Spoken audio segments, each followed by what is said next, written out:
મારી બીજી હોસ્પિટલ અહીંયા હતી ને અહીંયા એ પેશન્ટ આવેલું હતું બરાબર. એ છે ને એ પોતે ડૉક્ટર હતા એટલે એની રીતે એ MRI કરીને આવ્યા અને મને એને વીકનેસ બતાવી એટલે આપણે અંડર ઓબ્ઝર્વેશન એને રાખ્યા એડમિટ અને પછી એને સારું લાગ્યું એટલે મેં ડિસ્ચાર્જ આપી દીધું અને મને એને એમ કીધું કે ડિસેબિલિટીનું સર્ટિફિકેટ આપો એટલે મેં એને આપ્યું નથી અને એ બસ 7 થી 8 હજારનું બિલ થયું હશે. એ બિલ અમે લીધેલું છે. એને જો કોઈ પણ પેશન્ટ એને વીકનેસ એને કીધી હતી કમ્પ્લેન, હવે પેશન્ટ આમ કે હું હાથ પકડું ગ્રીપ મૂકી દે તો શું કરવાનું?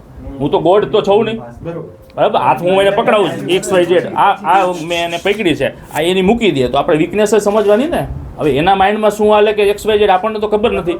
પછી બીજેથી અમને લાગ્યું કે ઓકે તો અમે ડિસ્ચાર્જ આપી દીધું. રિપોર્ટ બ્લડના કરાવ MRI તો કર્યો તો બીજો MRI તમે જ એક MRI કરીને આવો એ MRIમાં પ્રોબ્લેમ આવ્યો હતો કાંઈ બીજો MRI હું થોડું કરું? પેશન્ટને બર્ડન લાગે ને 5-6 હજારનો રિપોર્ટ થાય ને એટલે અમે ના પાડી દીધી તું ઓકે છો એટલે એને સેકન્ડ ડે કે થર્ડ ડે અમે ડિસ્ચાર્જ આપ્યો એટલે મેં કીધું ભાઈ તમારે આમાં કંઈ પ્રોબ્લેમ છે નહીં એટલે તમે ડિસ્ચાર્જ એટલે શંકા નહીં એટલે વીકનેસ ઇમ્પ્રૂવ થઈ ગયું. મેં કીધું ભાઈ સિમ્પલ માઇનોર ઇસ્કેમિક એટેક હોય તો આપણે દવા આપી લોહી પતલાને રિકવર થઈ જાય. એને વીકનેસ એને કમ્પ્લેન કરી વન સાઇડ વીકનેસ પેરેલાઇસિસ કહેવાય માઇલ્ડ પેરેલાઇસિસ. હવે એ તો આ તેરા મેટર આવે તો ખબર પડે. હવે તમે આ XYZ તમને હું આ ગ્રીપ કરવાનું કરો એટલે સાંઈ બેસો તમે આમ પકડી મૂકી દો હા બરાબર. એટલે બદનામ એટલે બદનામ એમ તમને નથી કહેતા કોઈ બદનામ કરો એટલે એને કંઈક જે ક્લેમ હશે એની એ હશે આપણને કંઈ આઈડિયા નથી. મને મેટરની નથી ખબર આગળ શું છે કાંઈ વસ્તુ.